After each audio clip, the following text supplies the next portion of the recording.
All right, well, we're going to get through this conversation about some of the unique factors that you need to take into account when it comes to projecting and planning for your retirement income. We've sort of dabbled on this topic in a couple of prior radio shows, and it always seems like we run out. So we're going to do this one in the first half of the program. That way we'll know that we actually kind of get through it. The contention there is that online calculators that project your retirement income, the assumptions that they make, because as you know, everything online makes an assumption, particularly when it's calculating and projecting and things like that.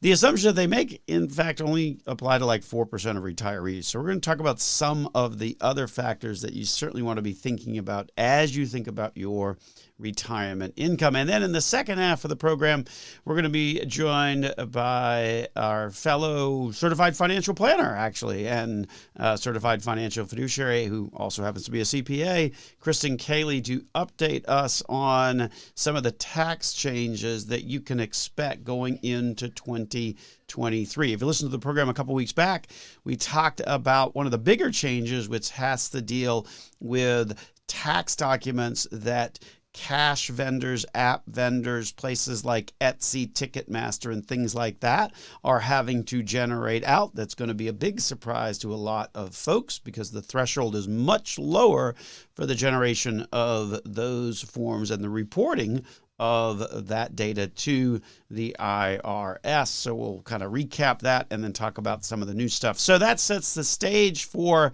this week's program. Hard to believe, Christmas 1 week away. Welcome, of course, into Dollars and Cents, where we help you make sense out of all of life's decisions involving your dollars. Central Florida is the longest running radio program, coming to you on a host of radio stations throughout the Central Florida region. If you're radio adverse, well, then you can find us on the podcast platform. Simply search for Nelson Financial Planning or Dollars and Cents with Joel Garris, and you'll find the channel. Any problem with that? Go to our website, nelsonfinancialplanning.com, and you will find upper right-hand corner a bunch of icons. Click on them. You'll get immediately connected. My name, of course, Joel Garris. I'm a certified financial planner, certified financial fiduciary with Nelson Financial Planning. So certainly a busy week, right, for what went on in terms of the headlines. Of course, we had the Federal Reserve widely expected that they would finally stop raising rates by 0.75, but they still raised them by 0.5%. And based upon Chairman Powell's comments, certainly tried to create the impression that he was going to be standing firm along with the rest of the Federal Reserve to continue to fight as hard as possible against inflation, yet continuing to raise interest rates across the board. And sort of ignored, if you kind of listened into his press conference that he did on Wednesday after they met, sort of ignored or didn't really acknowledge the fact that inflation is down from where it was this summer, right? I mean, have you driven by a gas station lately? It's under $3 a gallon. The total data, summertime 8.9 versus the most recent data, which came out last week, 7.1. So it seems like that's kind of trending in the right direction, combined with the fact that our contention is that you've got to give these rate increases time to sort of reflect themselves in the overall economy. You can't just, it's not like flipping on a light switch when you raise interest rates. If the point of interest rates, higher interest rates, is to help slow demand, and that thereby reduces inflation because government can't really create supply. So you got to slow demand. You got to go to the demand side to do that. Slowing demand to reduce inflation, well, then that's not something instantaneous. So perhaps they need to wait a little bit to see how some of this additional data comes on in, but they don't seem to be. And I think that's why the markets had a little indigestion over the course of this past week involving the Fed and its decision to sort of just, we're going to keep going. We're going to keep going. We're going to raise our target in terms of what we expect interest rates to be. And so consequently, expect higher borrowing costs across the board, in particular if you're looking at mortgage rates and the like. Interestingly, seeing ARMs come back perhaps more than we've seen probably in the past decade. I find myself talking about them as an option because if you think of an ARM mortgage, that means that the rate is fixed for a certain period of time. That may allow you to sort of wait until interest rates maybe trickle back down. I doubt that they'll ever be around 3 or 4% again, but if they can maybe trickle back down to from 7 down to 5, that might work. An ARM mortgage might be something that is worth looking into, making sure that it's not a short ARM. You don't need a 1 year or 2 year ARM. It's probably got to be like a 5 or 7 year ARM, because then that gives you the opportunity to kind of see how this rate cycle continues to play out. So that might be something really worth considering, sort of a side tidbit on that. The reality is that the only positive thing that we are seeing on these increased interest rates is a little bit more of a pulse when you look at rates that are paid on savings account. And what's even more interesting, if you kind of watch these numbers as carefully as we do, the reality is that the banks have really been kind of slow to increase the interest rates. I think we all know that. They're usually but what's happening on the mutual fund money market side of things. Now, again, that's not a bank product. That is a mutual fund type of product, but effectively it acts sort of the same way as a savings account. It is, in fact, a money market account. Those interest rates, what we've seen over the course of the past few months, have actually been going up pretty dramatically because they typically follow what that overnight lending rate is, what the Fed fund rates is. So as the Fed increases rates, then you actually wind up seeing that almost directly in lockstep being reflected in the interest that mutual fund money markets pay. So at the beginning of this week, those rates stood at about 3.5%. So that's pretty good for, mutual fund money market, where you've got check writing, you've got flexibility, you got all of those kinds of things. And then we suspect perhaps by the end of the year, especially with this half-point interest rate hike that happened on Wednesday, well, then my goodness, those might be close to 4, if not slightly above 4. So it might be something that folks really want to be thinking about in terms of if you've got some cash that's just sitting there and you're getting tired of kind of getting screwed by the bank, if you will, in terms of the interest rate that they're paying, well, then perhaps look into a mutual fund money market side of things. They're certainly paying today at 3.5%. We suspect that they might be at close to 4%. In other news this past week, I don't know if you saw it, 30th anniversary of Beauty and the Beast. ABC did a live show performance, and I'm reminded of the opening words of the theme song, right? A tale as old as time. And I think that's a pretty good description of the ongoing FTX mess, right? If you listen to the program a couple of weeks ago, we predicted there would be some arrests. Somebody's going to jail on this one, because this is about as a classic of a fraud and embezzlement scheme as you see. There were some developments just this past week in connection with that story that we're going to share with you. We're going to take a break. We're going to talk a little bit about that, and then we're going to shift gears to some other things to be thinking about in terms of retirement income. Coming up next here on Dollars and Cents with Joel Garris of Nelson Financial Planning.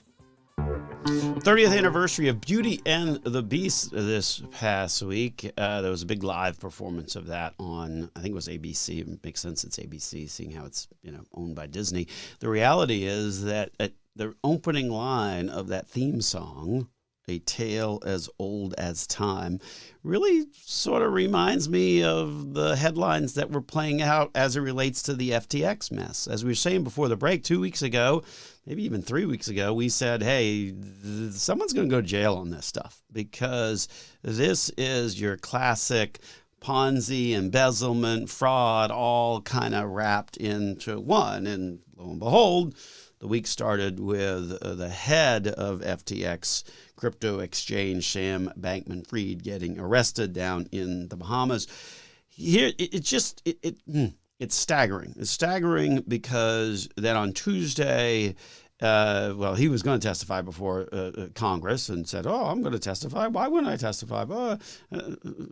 Dude, get arrested on Monday. So who testified in his place was the person that had been put in sort of a caretaker CEO, somebody that comes in and takes care of a company or kind of helps kind of figure things out from the top down.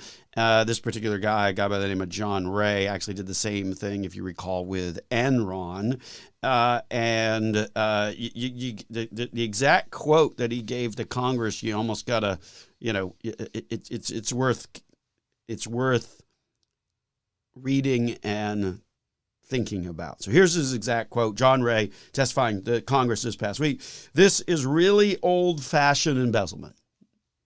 This is just taking money from customers and using it for your own purpose, not sophisticated at all. Using a sophisticated technology to convince people that this time it is different. The reality is that it's not. And what's going to get really interesting about this FTX crypto exchange currency bankruptcy is the bevy of what you would say as institutional or serious investors that are going to wind up losing a ton of money. Top 50 creditors to FTX are owed a total of $3.1 billion. Stop and think about that. That's a crazy amount of money to the top 50 creditors. A lot of that institutional, private wealth type of money, all gone. Because no one can figure out where the money is. Celebrities, we all saw the ads, right? Super Bowl, all saw the ads. So, and then lastly, politicians. Because I think the SEC also had like a political donation type of charge as well, or so that maybe the federal indictment had the federal indictment had a political improper political donation type of charge in there as well. So anyway, stay tuned on that one. That will certainly be interesting as that plays out. At the end of the day, sophisticated investors were taken, and so too, unfortunately, were individual investors, celebrities, politicians. Hey, it's Ponzi, it's Madoff, whatever the case may be, all over again. So an unfortunate thing. I guess it comes back to sounds too good to be true. Probably is too good to be true, even if, this time it's a new version of it because you're using a cool new technology of blockchain. But still embezzlement, still fraud, still all of those kinds of things. Anyway, welcome to the program.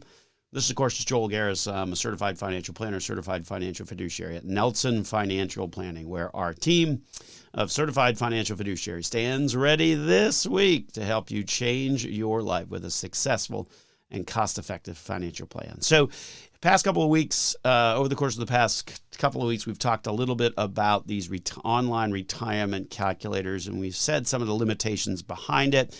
Obviously, the biggest limitation or biggest unknown for anybody is their health, right? If you're healthier at retirement, you're going to live longer. If you're not, then you're not.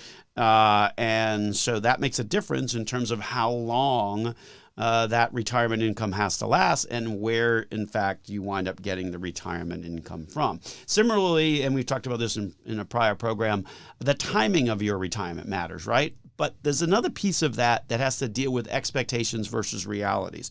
Reality, about 10% of those age 62 to 64 expected to retire in that age range The problem is that about 30% of people wind up doing. So the difference between your expectations versus your versus reality in terms of your timing on retirement can in fact be quite significant. The reality there is that you certainly want to plan for all possible contingencies. And that's one of those things that doesn't really come out in an online calculator, is how you do that and how you ultimately make that decision. Some of the other things that you want to be thinking about when you're thinking about retirement income, and the reality of the fact that there's not a lot of these online calculators that properly take into some of these factors, is of course Social Security, right? When you take Social Security makes a difference, 62, 67, 70.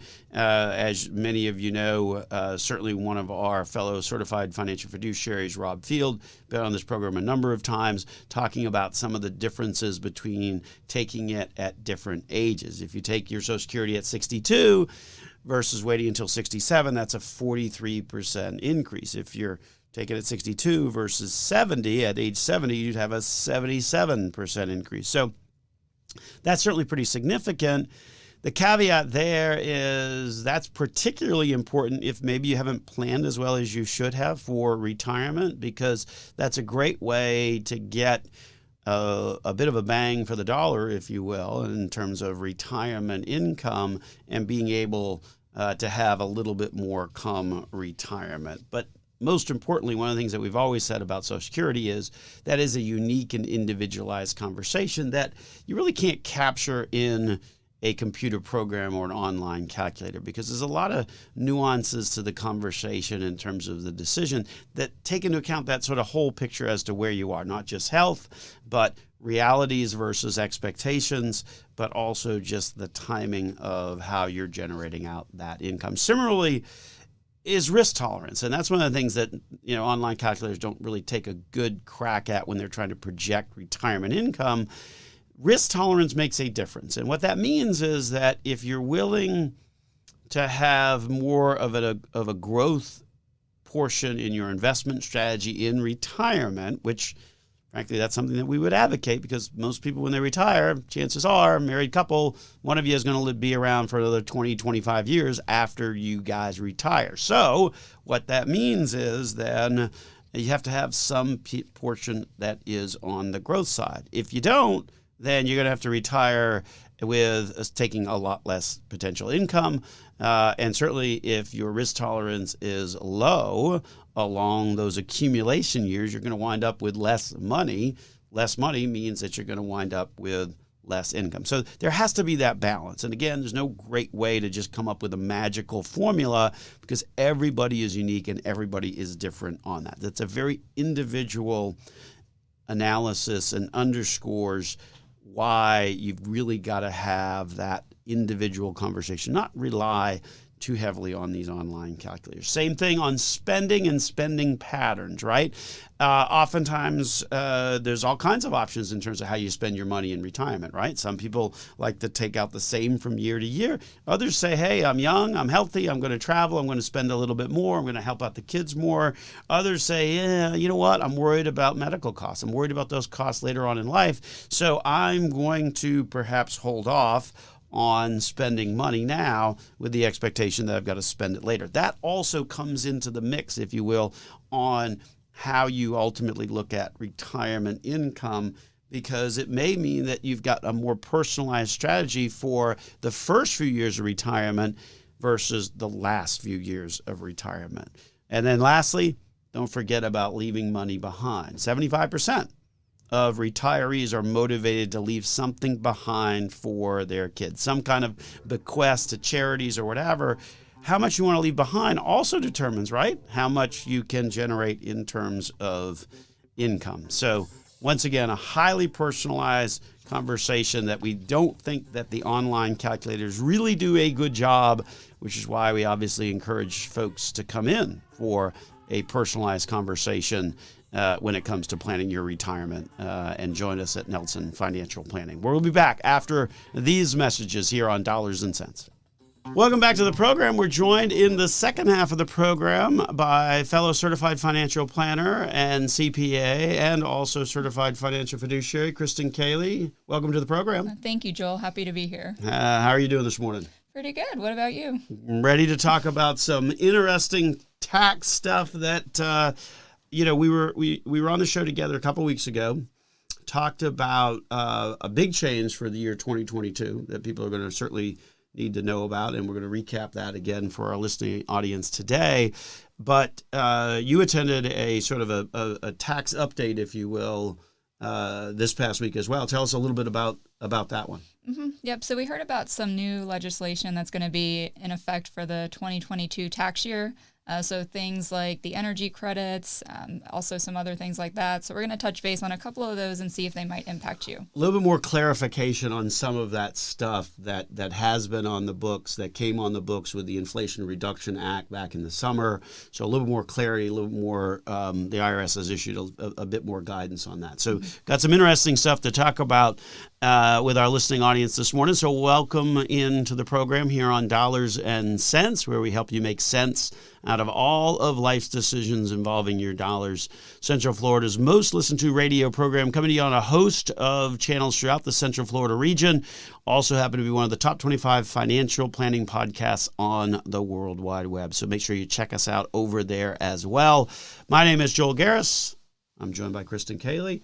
We're with Nelson Financial Planning, where our team stands ready this week to help you change your life with a successful and cost-effective financial plan. So let's recap that conversation about some of the new tax documents that are getting generated out for individuals that have, kind of these side gigs or these side businesses. Mm-hmm. So that's the new rules regarding the 1099-K. So this is for third-party payment processors, so apps like Venmo, Cash App, PayPal, things like that.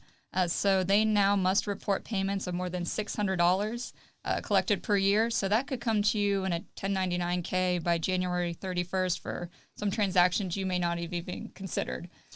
And that's going to be a brand new tax document, and things that you probably would have done in the past, like if you have event tickets. I know a couple weeks ago on the program we were jogging back and forth about Taylor Swift tickets being a gain versus the Magic not being a gain when you resell them, and what the tax implications are on that. And it's pretty different. Yep. So kind of depending on what you use these platforms for. So if you're just doing it for personal transactions, splitting meals, things like that, that's a non-taxable transaction, but you may still receive a tax form. So just kind of keep an eye out for it. But if you're using it to resell tickets, then that's kind of more of a reportable transaction. So you have to report the gains, but unfortunately you can't take personal losses on your tax return. Taylor is taxable, the Magic or not, is the takeaway on that. Yeah, unfortunately. Wow. Okay. So, and that's true then also for folks that are also kind of engaged in businesses as well, right? Right. You might have had a little bit of a business on your Etsy or wherever, and didn't really have to worry about it. But now you're going to have to worry about it. Just kind of, if you have a business, just make sure you're not double counting income. So if you've already included it and then PayPal or Venmo sends you another form, just make sure you're not double counting. Because the burden of proof is on you. Exactly. That's 100. That's going to be the frustrating part on this, is that people may say, well, I was with a buddy or whatever the case may be, but still the burden of proof is on you. So if that Venmo, that Cash App generates a tax document, that it's on you to make sure that it's trued up correctly with the IRS. Yeah, that's right. So that's what we talked a little bit about last time. So just a little bit of a recap for our listening audience on there. Let's talk about some of the bigger changes that are happening for 2022. And I guess one of the first ones has to deal with what we were talking about earlier in the program, higher interest rates. So how does that impact the taxpayer? Yeah, so one of the other changes that's going to impact a lot of us is inflation pushed the underpayment penalty from 4% to 6%. And then going into 2023, it's actually going to be 7%. Wow. Okay, so that's a pretty significant impact in terms of that cost. So how does that affect people? Who should kind of be aware of what's going on there? Kind of most of us. So just kind of make sure that your withholding is enough, because that that 6% penalty is going to apply on that 2022 tax return you file, and then moving into 2023, the 7% is going to apply. So if I'm coming into April 15th and I'm owing a bunch of money, then I just need to be a little bit more mindful of that. I think in years past, when the interest rates were crazy low, it really wasn't that big of a deal. Right. But when it goes from all the way up to like 7% for next year, well, then that'll get your attention. Yeah, so kind of just check your withholding. So if you're a W-2 employee, there's an online website with the IRS that helps you kind of figure out if you have enough. And you do have some time to make up those withholding payments before the end of the year. And then on the other side, if you're a contractor, just kind of take a look at your income. You have until January 17th of 2023 to make your fourth quarter estimated payment. And then for your retirees as well, they need to make sure that the tax withholding that they're doing on withdrawals, whether they're from an IRA, and unfortunately, a lot of people are finding that their Social Security is taxable, so they may need to adjust that as well. Yes. Otherwise, the cost starts to get a little bit more significant than what it has been in the past. Again, directly correlated to interest rates and higher interest rates. Yep. So we'll shift gears and talk about charity. Yeah, so this is another change. So for the past 2 years, everybody that did not itemize their deduction could take a charitable deduction. It was $300 for single filers and up to $600 for married filers. So that deduction is going to be gone on your 2022 tax return. So not a huge impact because it only got you, even if you're at the highest bracket, maybe a $100 or $200 tax benefit. But the kind of bigger change is for those that itemize their deductions. So they used to be able to write off 100% of AGI, which is your adjusted gross income. But now that is limited to 60%. So that's the traditional threshold. So that run up to being able, so let's say you made, in a particular year, you made $50,000, but you were fortunate enough where you had assets and you wanted to make a donation. And so that was going to be limited to a certain percentage of that adjusted gross income. For a couple of years, you were able to do all of it. Now we're back to sort of the traditional formula. Right. So then, what are some of the ways? And because I think the elimination of that $600, $300, to your point, it didn't really materially have a big tax impact, but I think it was more the philosophical statement, right? That if you do make a gift to charity, you're going to be able to write it off. Whereby, with the new standard deduction levels, very few people wind up getting that tax deduction for that charitable contribution these days. Yeah. So what they say is the best way to get a benefit from your charitable contributions is either make it over the standard deduction or kind of bunch your deductions. So kind of make more contributions in a year that you know that you're going to have enough mortgage interest, property taxes, medical expenses to get over that standard deduction number. And so what that means is, like, right now, if I know I'm going to make a charitable contribution, still make a charitable contribution for this year, 2022, but I know also I'm going to make one in 2023 to the same organization, we'll say church or whatever the case may be, then maybe I do both in now. And then that way, because I've bunched them together in the same calendar year, then I might get the ability to make a better tax deduction on that. Right. So that's the concept of kind of bunching them all together. There's a couple of other concepts, though, that you've got that deal with making good decisions involving charitable contributions. Yep. So if you have a long-term appreciated asset, such as a stock or something along those lines that you've held for a while that has just grown tremendously, what you can do is actually donate that entire asset to a charity, and you would not have to pay any of the capital gain tax on the appreciation. And you can also take the charitable deduction. So it's kind of a two-part benefit to it. And then there's a third benefit that comes in because the charity could turn around and sell that asset, but charities are tax exempt, so that income wouldn't have to be reported. So a great way to do that and avoid the gain and also get the deduction as well. There's a flip side on that one, which we'll hit right after these messages. So stay tuned with us through the break. This is Dollars and Cents with Joel Garris and Kristen Cayley, talking a little bit about some of the tax changes that are occurring this year and looking ahead to next year as well, here on Dollars and Cents. So before the break, we were talking about a way to sort of maximize the value of a charitable contribution, meaning if you've got an appreciated asset, if you give that asset to the charity and then the charity then converts it to cash, the charity doesn't have to pay any tax on that capital gain, nor do you, but you get the same value. You get the value of that as a charitable write-off on your tax return.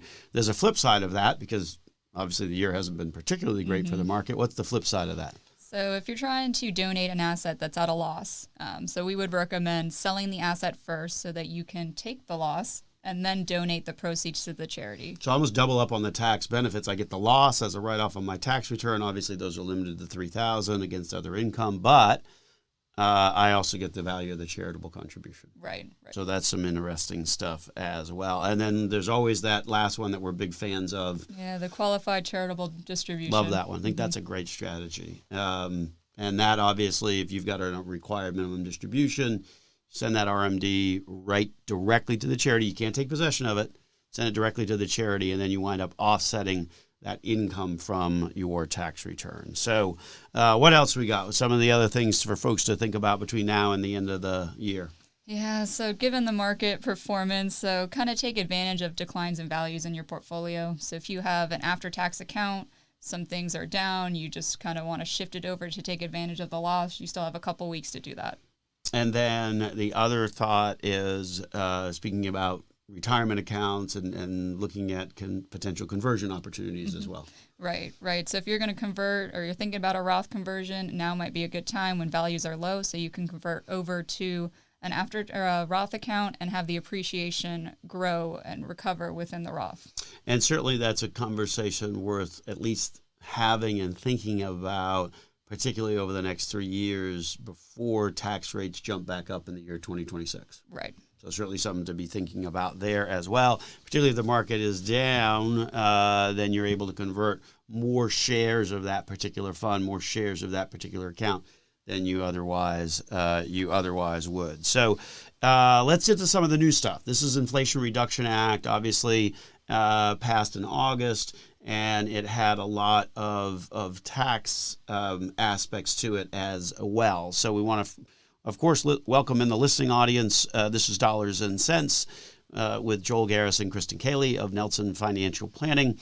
Central Florida's most listened to radio program, coming to you on a host of stations throughout the Central Florida region. Also happen to be one of the top 25 financial planning podcasts on the World Wide Web. So make sure you check out our website, nelsonfinancialplanning.com, to learn much more about us and the rest of the team at Nelson Financial Planning. So, all right, lay it on me. All these energy credits, what's the scoop? So we'll start with the residential energy credits. So those used to be a lifetime cap of $500 for any sort of energy efficient improvements made to your home.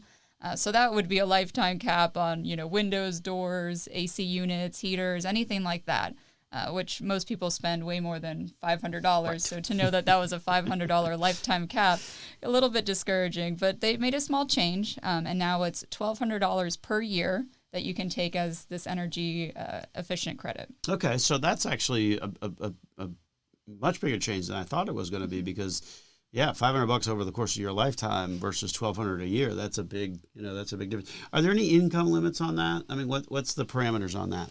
So it's technically 30% of the cost paid up to a $1,200 credit per year. And then there are some sub-limits on that. So kind of breaking it down within different categories, it's $600 is the max for AC units, water heaters, boilers. So essentially to get that $600 credit, you need to spend $2,000 on those sorts of things. The same sort of $600 credit limit applies for windows, skylights, again, about $2,000 to get that credit. And then the last is kind of doors and things like that would be $250 per door. So the max you could get is $500. But at this point, that's not expected to get phased out. So that is applicable to any taxpayer regardless of income. Mm-hmm. So that's okay. So that's useful as well. What about a car? Should I run out and get an electric vehicle? What's the deal there? So it's been expanded, but unfortunately, I don't think it's going to apply to many people. So the credit is still $7,500 per vehicle, but it must meet some certain requirements. So one of the requirements is the final assembly must be done in the U.S. Another requirement is MSRP needs to be under $55,000, which I don't think there's many electric vehicles that are under that amount. So I'm not sure how helpful this credit's going to be. And there's also some income limits on it. So it's $150,000 for single filers and $300,000 for married filers. So that one it's not like somebody makes a bunch of money, can run out and, spend money on a Tesla because, first of all, their income would be too high. And second of all, the cost of the car is too high. Mm-hmm. Third of all, I don't think they're assembled in the U.S. either.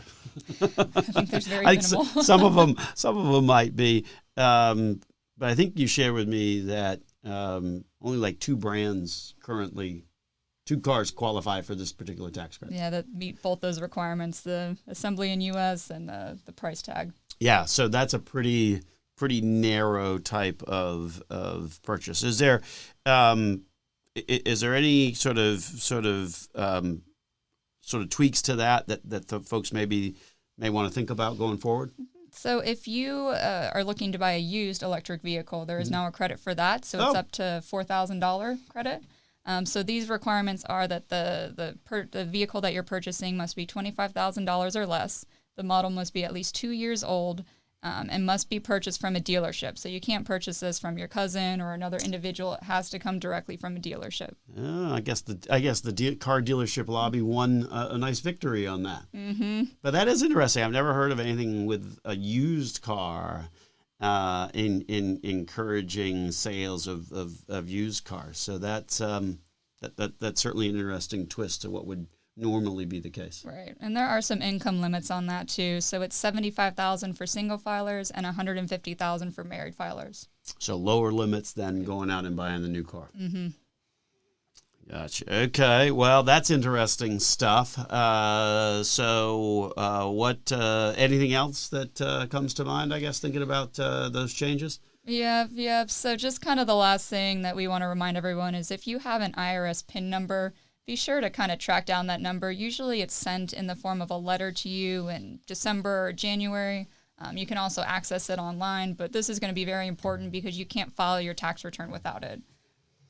That is very true. That PIN number, I mean, obviously security, theft, cybersecurity, all of that, very important when it comes to tax returns and things like that. So, that is good stuff. Some interesting stuff. It seems like, every year there's always a lot of changes, and I guess you're going to be in the next couple of weeks putting together our annual top 10 tax change list. Mm-hmm. Yeah, so a lot of changes to add to it. There's never a shortfall. Back when I was writing those, it was easy to come up with 10. I often came up with more and then had to strip it back. So I'm sure you're experiencing the same thing. Yeah, certainly this year. There has been a number of changes, that is for sure. So that's about all for this week's episode of Dollars and Cents with Joel Garris of Nelson Financial Planning. Thanks for joining me, Kristen Cayley of Nelson Financial Planning as well. If you like what you heard and want to learn more about how our team of certified financial fiduciaries at Nelson Financial Planning can help you change your life with a successful and cost-effective financial plan, visit Nelson Financial Planning, our website, or fill out the contact form and set up a free conversation, or you can even call the office, 407-629-6477, where a live person will actually pick up the phone and talk to you. Enjoy the week up to Christmas. I think we're running Christmas carols next week on the program. So enjoy the Christmas holiday. And that's all for Nelson, for Dollars and Cents with Joel Garris.